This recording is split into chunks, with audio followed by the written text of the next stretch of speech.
जय हिंद साथियों, आज की इस वीडियो में हम बात करेंगे एक बहुत ही महत्वपूर्ण पशु विटामिन इंजेक्शन के बारे में, जिसका नाम है इंटाविटा एच इंजेक्शन। इस वीडियो में आप जानेंगे यह इंजेक्शन कौन सा है, इसमें कौन कौन से विटामिन होते हैं और यह कौन सी बीमारियों में लगाया जाता है, किस पशु को लगाया जाता है। फिर जानेंगे गर्भावस्था में लगाना है नहीं लगाना है।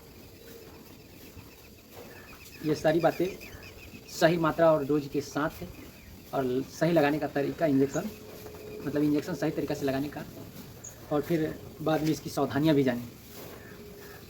तो वीडियो को पूरा देखें क्योंकि आधी जानकारी नुकसान कर सकती है। तो सबसे पहले जानेंगे कि यह कौन सा इंजेक्शन है, क्योंकि देखिए कोई भी इंजेक्शन है पहले तो उसका नाम जानना ज़रूरी होता है। तो यह है इंटाविटा एच इंजेक्शन। यह एक वेटनरी मल्टीविटामिन इंजेक्शन है। इस पर लिखा हुआ है 4 IM यूज ओनली, मतलब इंट्रामसल में इस्तेमाल कर सकते हैं। यानी यह इंजेक्शन केवल मांसपेशी में लगाया जाता है और यह नसों में नहीं लगाना है, और यह मनुष्य के लिए भी नहीं है, केवल पशु के लिए है। इन सब बातों को आप अच्छी तरह से ध्यान में रख लीजिए। अब इसमें जानेंगे कि इस पर लिखा हुआ है इसका संरचना यानी कंपोजिशन क्या है। तो यह प्रति 1 ml में विटामिन ए, विटामिन D3 है, विटामिन ई है और विटामिन एच या बायोटिन कह सकते हैं। ये सारे इसमें का मिश्रण है। अब इसलिए मैं नहीं बता रहा हूँ कि डब्बा पे लिखा हुआ है, ज़्यादा विस्तार से जाने की ज़रूरत नहीं है। यही सब फैट सॉल्यूशन विटामिन्स है इसमें, मतलब वसा में घुलने वाली विटामिन है। यह इंजेक्शन किन किन बीमारियों में इस्तेमाल किया जा सकता है या ऐसे ही इस्तेमाल किया जा सकता है, तो यह जानना बहुत ज़रूरी है। तो पशुओं में विटामिन ए की कमी से आँखों से पशु को पानी आता है या पशु को रतौंधी हो जाता है। हम इंसानों की तरफ पशुओं को भी रतौंधी हो जाता है, रात में नहीं दिखाई देता है, पशु को भूख नहीं लगता है, पशु कमज़ोर हो जाता है, प्रजनन क्षमता पशु का गड़बड़ा जाता है, जिसे प्रजनन समस्या को बांझपन कहा जाता है। मनुष्य में भी कहा जाता है, मगर अभी हम पशु से रिलेटेड वीडियो बनाते हैं तो पशु के बारे में बात कर रहे हैं। विटामिन D3 की कमी से हड्डियां कमज़ोर हो जाती है, चलने में पशु को परेशानी हो जाता है। कभी कभी आप पशु में देखेंगे लंगड़ापन छा जाता है। जो पशु के छोटे छोटे बच्चे होते हैं उसमें रिकेट्स नामक बीमारी हो जाता है। अब इसमें विटामिन ई की कमी से पशुओं में मांसपेशियों की कमजोरी हो जाती है, रोग प्रतिरोधक क्षमता कम हो जाता है, गर्भ ठहरने में दिक्कत आ जाता है, बार बार पशु का गर्भपात हो जाता है। तो ये सब चीज़ों में इसका इस्तेमाल किया जाता है। विटामिन एच की कमी में पशु के खून फटने लगता है, त्वचा व बालों की समस्या होने लगता है, जैसे बाल झड़ने लगता है, पशु दूध उत्पादन में कमी कर देता है। अब इसका मुख्य उपयोग तो है कमजोरी दूध उत्पादन बढ़ाने में, सहायक प्रजनन सुधार करता है, या पशु बीमार है तो उसमें बीमारी के बाद रिकवरी करता है, पशु को बॉडी मतलब रिकवर होता है, पशु को तनाव स्ट्रेस दूर होता है। अब देखिए रोग प्रतिरोधक क्षमता, इम्यूनिटी सिस्टम जिसे कहा जाता है, तो क्या होता है कि जैसे मान के चलिए कोई बीमारी ऐसे ही नहीं लग जाता है, अगर रोग प्रतिरोधक क्षमता पशु में कम हो जाता है जिसके कारण वो बीमारी से लड़ नहीं पाता है। यही इम्यूनिटी सिस्टम का काम यही है कि रोगों से लड़ना। तो इन सब पर तो इम्यूनिटी सिस्टम क्या होता है कि अगर घट जाता है तो रोगों से लड़ना, रोग मतलब बीमारी से लड़ना कम कर देता है, और इससे बीमारी अपना पकड़ बना लेता है और पशु पर जानलेवा हमला कर देता है। जिस प्रकार का बीमारी लगता है उस प्रकार का खतरा बढ़ता है। तो अब जानिए कि यह इंजेक्शन किस किस पशु को लगाया जाता है। इंटाविटा एच इंजेक्शन कौन कौन से पशु को लगाना है, तो लगाना है गाय, भैंस, बकरी, भेड़, कुत्ता, घोड़ा इत्यादि इन पशुओं में लगाया जा सकता है। और इसका इस्तेमाल करने से पहले इसके बारे में जानना ज़रूरी है। एक चीज़ और मैं बता देता हूँ, गर्भावस्था में लगाना सुरक्षित है या नहीं है, यह भी जानना ज़रूरी है।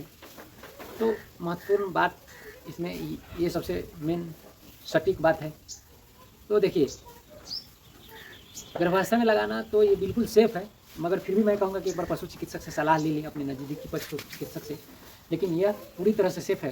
गर्भावस्था में इसको लगाया जा सकता है मात्रा, लेकिन ध्यान रहे ज़्यादा नहीं लगाए। ये तो सिंगल डोज है 10 ml का है। ज़्यादा मात्रा मतलब आप मल्टी डोज ले रहे हैं तो ज़्यादा मात्रा आप बार बार इंजेक्शन का इस्तेमाल नहीं कर सकते हैं। भ्रूण को नुकसान पहुंच सकता है, मतलब गर्भ में इसका पल रहे बच्चे को नुकसान पहुंच सकता है। इसीलिए सेल्फ मेडिकेशन नहीं करें, बिल्कुल ना करें, क्योंकि इसका बच्चे के ऊपर असर आ सकता है। तो चलिए अब इसका खुराक मतलब मात्रा डोज समझ लेते हैं। तो गाय और भैंस में 5 से 10 ml इसका इस्तेमाल करें। सप्ताह में 1 बार, ज़रूरत अनुसार 2-3 बार इस्तेमाल कर सकते हैं। और ध्यान रहे, पशु अगर ज़्यादा कमज़ोर है तो आप लगातार इसको 3 दिन लगा दीजिए, उसके बाद बंद कर दीजिए। बाद में क्या होता है कि धीरे धीरे बॉडी में जाकर ये धीरे धीरे असर करता है पशु के बॉडी के ऊपर। तो बिल्कुल समझ के इसका इस्तेमाल करना है।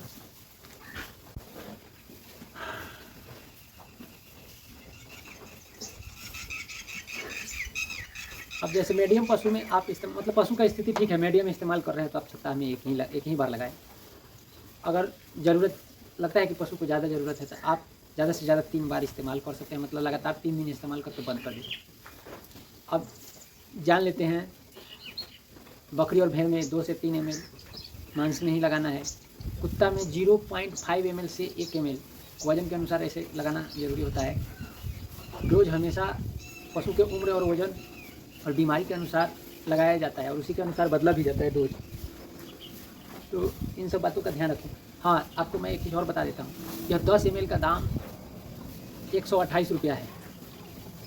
अब आप कौन से महीने कौन से साल में देख रहे हैं, उस हिसाब से दाम घट बढ़ भी सकता है। तो ध्यान रखें। इंजेक्शन लगाने का सही तरीका है, पशु के जांघ मतलब यहाँ, इसको पीछे की ओर बोल सकते हैं, गर्दन पे मांसपेशी में लगाया जा सकता है। हमेशा स्टेराइल सिरिंज का प्रयोग करें।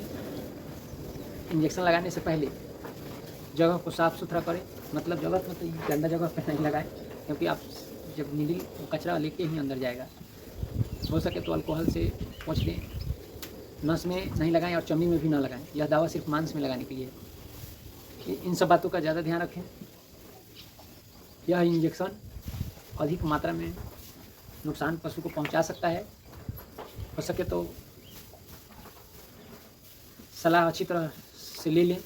फैट सॉल्युबल विटामिन होने के कारण शरीर में जमा हो सकता है, ज़्यादा नहीं लगाएं। बार बार बिना ज़रूरत के न लगाएं। एक्सपायरी डेट ज़रूर देखें और इसे सबसे ज़रूरी बात, इंसानी बच्चों से दूर रखें। इसको धूप से भी बचा के लिए रखें। हमेशा कोशिश करें रजिस्टर्ड वेटनरी डॉक्टर की सलाह में इसका इस्तेमाल करें। हमारे वीडियो के अनुसार अगर आप इस्तेमाल कर रहे हैं तो ध्यान रखें, इसका न आगे न पीछे कोई दवा का इस्तेमाल नहीं करें। अगर करना है तो सही तरह से समझ बूझ के ही इस्तेमाल करें।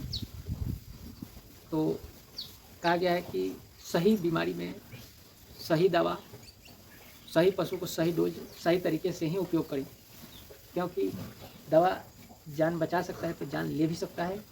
तो ये बात को ध्यान में रखें। अगर आपको जानकारी थोड़ी सी भी उपयोगी लगा हो तो वीडियो को लाइक करें, चैनल को सब्सक्राइब करें, हो सके तो शेयर कर दें। अगर जब आपको अच्छा लगा है तो हो सकता है कोई और भाई को अच्छा लगे। तो धन्यवाद। मिलते हैं किसी दूसरे वीडियो में, किसी दूसरे इंजेक्शन के बारे में बात करेंगे।